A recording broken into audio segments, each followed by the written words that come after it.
Caribbean building boom that seemed like it would last forever. And there just seemed to be resorts opening everywhere, champagne flowing like water. But when the bubble burst, these people lost a fortune. It's a big hole in your pocket? Oh, can you see the sun shining? It's a big hole, yes. So what's a bankrupt construction company got to do with a billionaire lord who's bankrolled the Tories? I, Michael, Lord Ashcroft. Nothing at all, he'd have you believe, but that's not true. We've concluded that Lord Ashcroft is pulling the string. Tonight we reveal how one of the most influential figures in the Conservative Party misled the media and the stock market while keeping Parliament in the dark. If Lord Ashcroft was secretly controlling the company, which he didn't declare, that would be very serious indeed.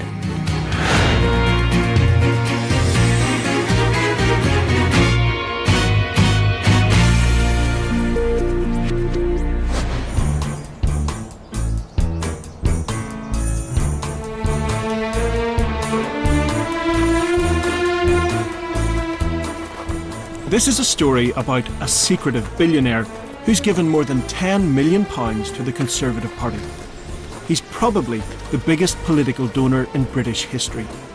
His cash helped put David Cameron in power. But it's unclear where much of his money comes from because his business affairs are hidden behind a maze of offshore companies. Nobody has found a way through. Until now. It has taken more than 2 years of research, but we've uncovered a secret deep inside Lord Ashcroft's business empire. A secret he's gone to great lengths to hide. So who is Lord Ashcroft and why do his business dealings matter?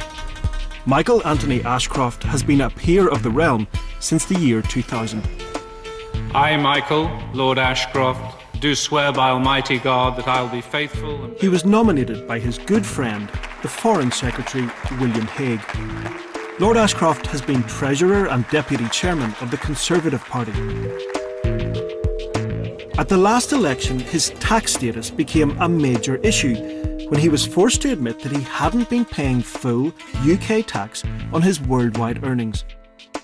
But it didn't stop David Cameron appointing him last May to review British military bases in Cyprus. Lord Ashcroft has been one of the most important, influential figures in the Conservative Party for more than a decade. A major donor, he controlled the Conservatives in marginal seats, he's gone into publishing, he's into the internet, he's a hugely influential figure. As well as funding the Tories, Lord Ashcroft also gives money to good causes. When I started Crime Stoppers 23 years ago, I could never have imagined the incredible success that the charity enjoys. He's donated around £10 million to Anglia Ruskin University. Kylie, I've been told to be very formal. This will be a very difficult task. Here he is presenting an honorary degree to Kylie Minogue. Congratulations. And just 2 weeks ago, he offered £5 million towards a new royal yacht.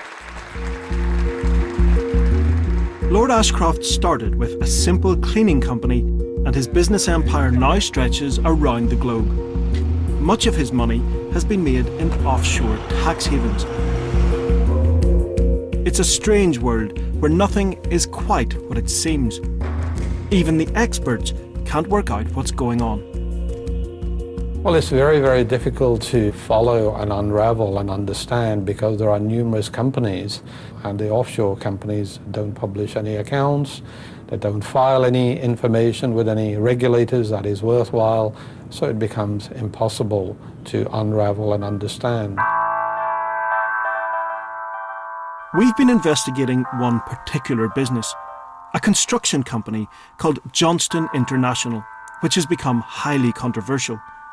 And the evidence we've gathered shows that Lord Ashcroft has deliberately misled the public about his involvement with this company.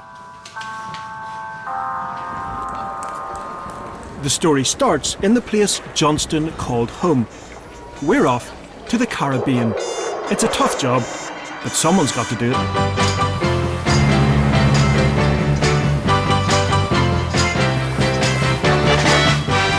The Turks and Caicos Islands, or TCI as it's known, is a British overseas territory. It's a playground for the wealthy, and it's also a tax haven.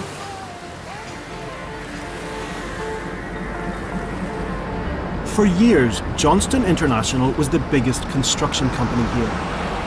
It built everything from roads and homes to hospitals and luxury resorts. Lord Ashcroft knows this place well. He set up one of the biggest banks here, British Caribbean. And people on the islands thought he controlled the construction company Johnston as well.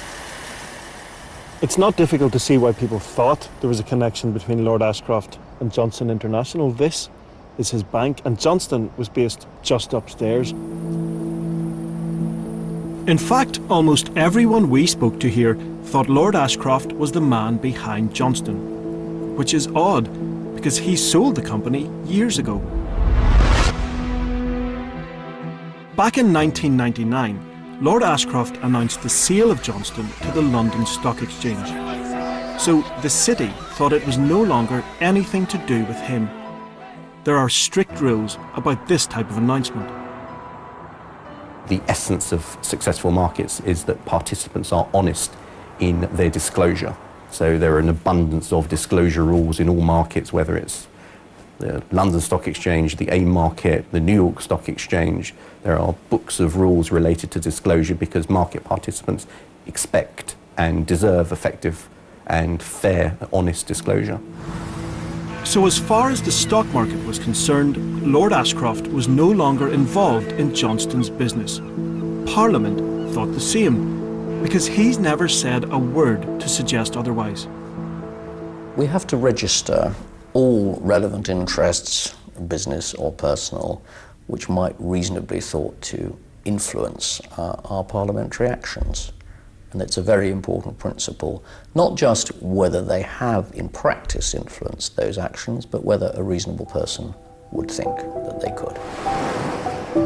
In the Caribbean, we were finding out more about Lord Ashcroft's relationship with Johnston International. We spoke to 14 former Johnston employees who were all told long after Lord Ashcroft sold the company in 1999 that he was still in charge. They were afraid to speak on camera. Lord Ashcroft has a reputation for suing people. We've used an actor to protect the identity of one senior employee. I was told Lord Ashcroft had ultimate control. People would refer to him in meetings and say that they needed to run things past him. They used to refer to him sometimes as Michael Ashcroft. And also they would refer to MAA, which are his initials. And they would refer to running things by MAA. And no one was under any illusions as to who that was. It was very clear that that was Lord Ashcroft.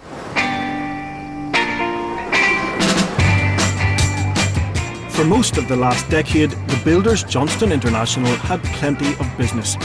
This is a promotional video for one resort built by the company. It shows Lord Ashcroft's yacht moored outside for the launch party. The resort was opened by the Premier of the Turks and Caicos Islands, Michael Ashcroft. He wanted his country to become the Monte Carlo of the Caribbean. We have the world's best beach. Our waters are just magical. They're turquoise, and we can't wait to see all of you here in the Turks and Caicos. It was party time, and developers flocked to cash in. And there just seemed to be resorts opening everywhere. There was huge big opening parties, everyone trying to outdo everyone else, have the next big party. Champagne flowing like water. It was just, it was a great place to be living. It was really good fun. You kind of wondered how it was all going to be sustainable, what was going to happen next. What happened next was a political scandal. In 2009, Michael Ashcroft, seen here in the brown suit, resigned following allegations that he and some of his fellow ministers were running a corrupt regime. They were accused of corruption on a massive scale, from misusing public money to taking bribes from overseas developers and investors. I mean, some of the numbers that were bandied about were just incomprehensible amounts of money to me, like the amount of money that the then Premier, Michael Ashcroft, was spending on himself. It was You know, it makes the MP's expensive scandal in England seem like, you know, play school. A public inquiry investigated the allegations. It concluded there was a high probability of systemic corruption among the political elite.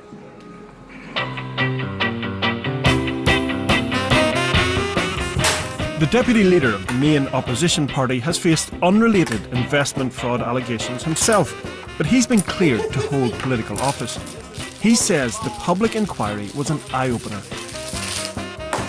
You know, the level of ministerial involvement in private land transactions and the level of money that was going through the bank accounts of some of the ministers. Most people were shocked. And most people were extremely surprised, to put it mildly. The British government suspended the local parliament, and the islands are now being run by the Foreign Office, headed up by Lord Ashcroft's old friend, William Hague. British detectives are investigating the corruption allegations. They've also frozen all of Michael Misik's assets, including this place. The police want to know how Mr. Misik could afford a luxury mansion valued at $16 million. It was built in 2006 by Johnston International. That's the company where 14 former employees told us they thought Lord Ashcroft was still the boss. It's known locally as the White House. It has 7 bedrooms, 9 bathrooms. It has its own private beach and a private dock, and even the 2 guest cottages have their own reflection pools. Michael Misik had it all. You know, round-the-clock security that was there. You had, you know, maid service and butler service that was available, that the government itself was paying for. I mean, it's a lot to spend. Over $250,000 a year on water for your pool. I think it represents heartbreak. It represents pain of a very failed time in our political life. So the White House is highly controversial, and it was built by Johnston International. But that's not all. Most of the finance came from one of Johnston's sister companies. In 2007, it lent Michael Misik $4.72 million to pay for his home. The interest rate on the loan was 12%. So Mr. Misik was racking up more than $500,000 a year in interest alone. But the police investigation hasn't found any evidence that he ever paid anything back. It looks like Michael Misik wasn't paying for the White House. So who was in day-to-day charge of the Johnston Group when it built and funded Mr. Misik's home? The chief executive was this man, Alan Forrest. Through his solicitors, he told us the building and financing of the mansion was a perfectly legitimate arm's-length transaction, and that the corruption inquiry had made no findings of impropriety in relation to it. He also said Lord Ashcroft has had no interest whatsoever in Johnston for more than 10 years. Rubbish. Absolute rubbish. There was no doubt in my mind or any of the senior employees that he had ultimate control and was most certainly involved. It was always a bit of a security blanket because he's obviously got deep pockets. So if work ever got slack, everyone always assumed that the next paycheck would be written. Lord Ashcroft's lawyers made it very clear that he has no involvement in the building and financing of Michael Misik's mansion. They also said, "Our client has had no economic, beneficial or legal interest in the Johnston Group since June 1999. And that since that date, Alan Forrest has not managed any company in which Lord Ashcroft has any such interest. Which includes, of course, any company ultimately controlled by our client." That sounded like he was denying any involvement with Alan Forrest or Johnston since 1999, and yet many employees were adamant that Lord Ashcroft was still the boss. It just didn't add up. So, was Lord Ashcroft still in charge of Johnston, as the employees claim? Well, we've been trying to find out. But that's not easy, because Johnston is owned by a series of companies based in different tax havens. Now this is complicated, but bear with me. Johnston International is based in the Turks and Caicos Islands. It was owned by a company based in the British Virgin Islands, which was owned by a company based in Belize, which was owned by another company again in Belize, which was owned by a company in the British Virgin Islands, which was owned by yet another company in the British Virgin Islands, which was in turn owned by a secretive offshore trust based in Belize. So why such a complicated setup? It's secrecy, it's to keep prying eyes out.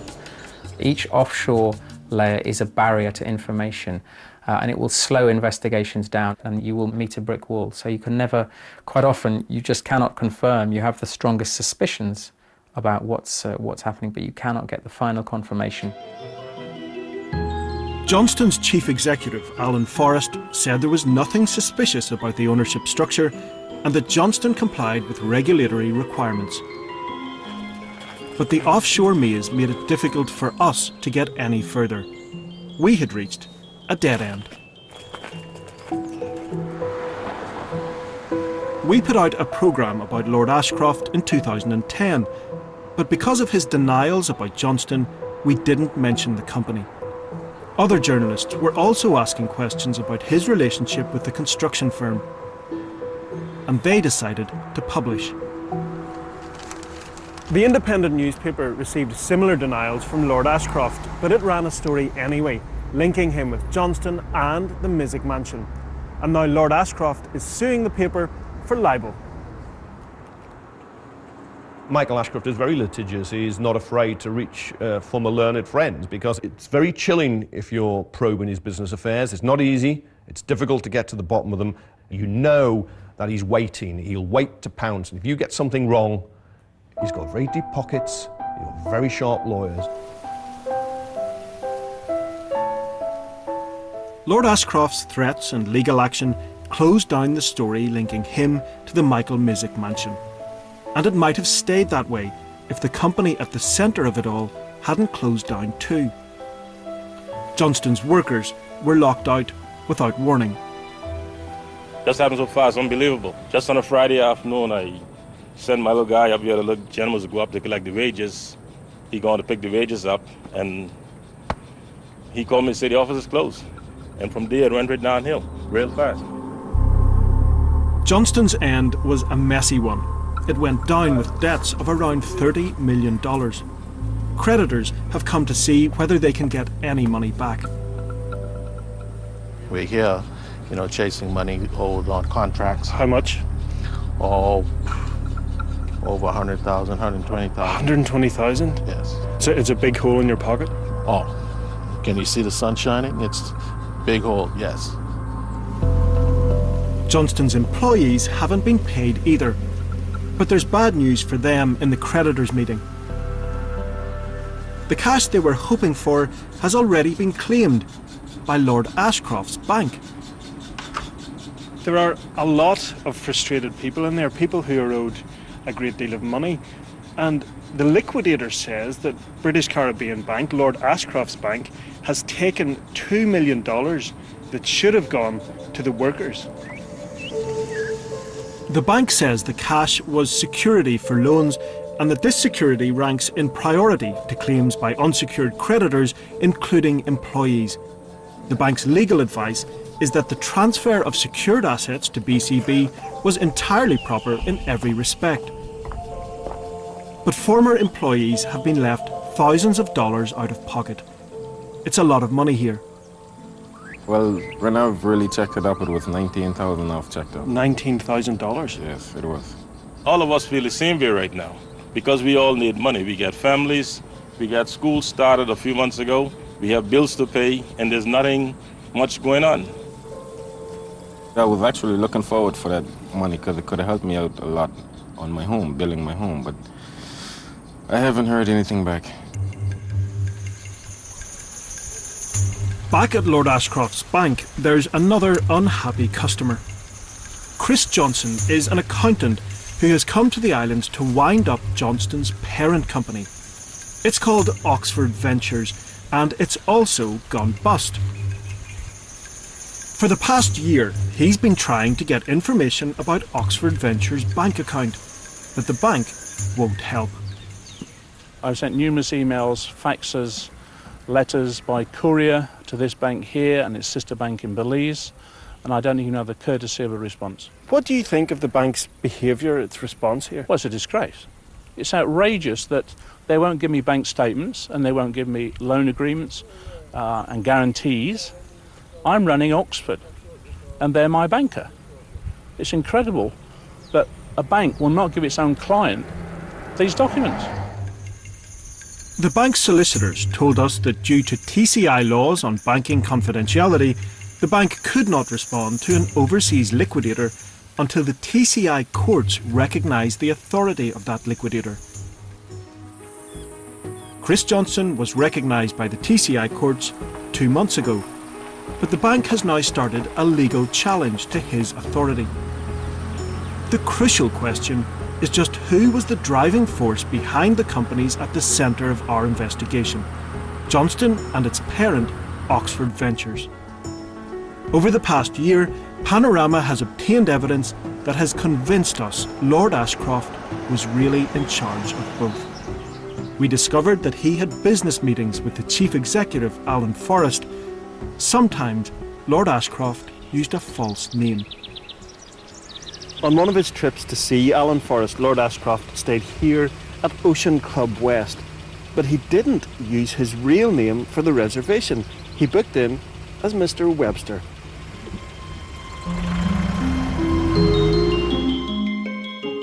Much about Lord Ashcroft, aka Mr. Webster, was shrouded in secrecy, which made it almost impossible to discover who controlled Johnston and Oxford Ventures. But last summer, we had a major breakthrough. Finally. We obtained evidence that finally cut through the corporate maze. Confidential internal documents that were never supposed to be seen. They show who was really pulling the strings. We've got a bundle of faxes here, all written by Alan Forrest. They're all on Oxford or Johnston-headed notepaper, and they're addressed to MAA, Michael Anthony Ashcroft. Former employees had told us that decisions were run past MAA, and here was the proof. The faxes were all written after Lord Ashcroft announced his sale of Johnston in 1999. They cover a 7-year period and they update him on company business. Alan Forrest asks for Lord Ashcroft's instructions on major building projects. Let me know if you want to go anywhere else with this. I need your feedback on some issues, please. Please let me know if you want to get further involved. The faxes were sent to Lord Ashcroft's private numbers. He even wrote his instructions on some of the faxes and sent them back. Have a chat, but don't use up too much time on it. No harm in discussions and evaluation later. I will revert to this when I'm on my boat. We actually see copies of the faxes with Lord Ashcroft's handwriting on them. Absolutely. There are quite a number of faxes where Alan Forrest has gone to Lord Ashcroft and said, look, we need some answers on this. I suspect many of them were probably discussed over the phone, and therefore only a few of them have got handwritten comments by Lord Ashcroft. It would appear that this is a boss telling his employee what to do. Absolutely. It can't be any other way. He looks upon Lord Ashcroft as being his boss. Through his lawyers, Alan Forrest told us he has never provided Lord Ashcroft discreetly or personally with any detailed report, nor asked him for instructions on major decisions. But this simply isn't true.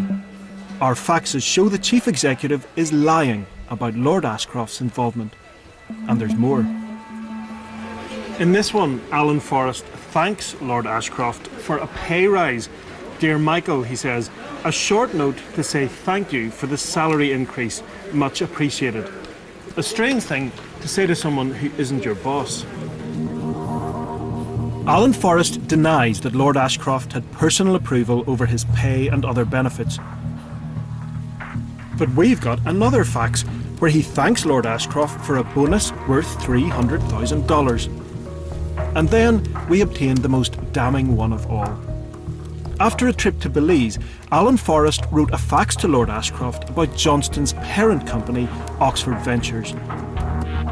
He said, "The perception in Belize is that you are still in full control of Oxford's assets, which you are, of course." So who do you think ultimately controls Johnston International and Oxford Ventures? Well, from what we've seen from correspondence, we have concluded that Lord Ashcroft is the driving force behind Oxford and all the subsidiary companies. Do you have any doubt about that? I have no doubt. He's behind it? He's behind it. We have sufficient evidence which will come to light in due course in the courts. Lord Ashcroft's lawyers, in response to our most recent questions, said he stood by every statement he's made to Panorama. Our client wishes to make clear that he is not, nor ever has been, directly or indirectly, in part or in whole, an owner of Oxford Ventures. But we weren't asking Lord Ashcroft about ownership. We had asked whether he controlled Oxford Ventures and Johnston International. And that is a question he has repeatedly avoided answering.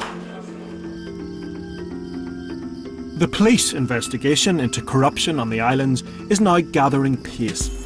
British detectives have started looking at the role Johnston played in the construction of the former Premier's mansion. There's no suggestion Lord Ashcroft is corrupt, but we think there are now grounds to investigate what he knows about the building and financing of Michael Missick's home.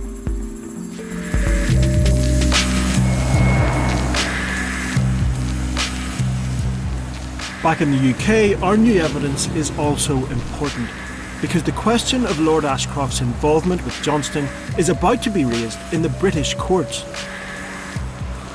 We don't know why Lord Ashcroft has been deliberately concealing the truth. But we do know that the information we've uncovered could prove to be very useful to the Independent, because it'll provide new evidence in the paper's libel battle with Lord Ashcroft. And it's not just the newspaper that will be interested in what we've discovered. Lord Ashcroft should have told the stock market that he was controlling Oxford and Johnston. And should he also have told Parliament? I have to declare an interest in the subject about which I have chosen. The House of Lords doesn't have a specific rule about secretly controlling a company, but the spirit of the rules seems clear. We have a duty to be open and honest about any private interest that might reasonably be thought by a normal person to affect our actions. If Lord Ashcroft was secretly controlling a company which he didn't declare, that would be very serious indeed. It's not clear why Lord Ashcroft is being so secretive, but it's hardly in keeping with the government's demand for greater corporate transparency and accountability. My personal view is that he's forfeited the right to be a legislator. You cannot claim to provide a moral, intellectual leadership in any society if you don't embrace the highest standards of public accountability. If you're a politician, a public figure, and you are a lawmaker, you should be totally transparent. All your business affairs should be out in the open, because you are making laws by which the rest of us must live. The question now is, should a man who's deliberately misled the public about some of his business interests really have been allowed so close to the centre of power?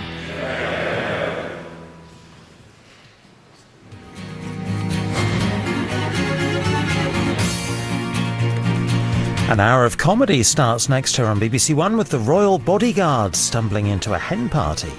Social Work on BBC Two, a new series follows Bristol's child protection team. And on 3, there's a revealing report about Britain's gay footballers, or rather the lack of them.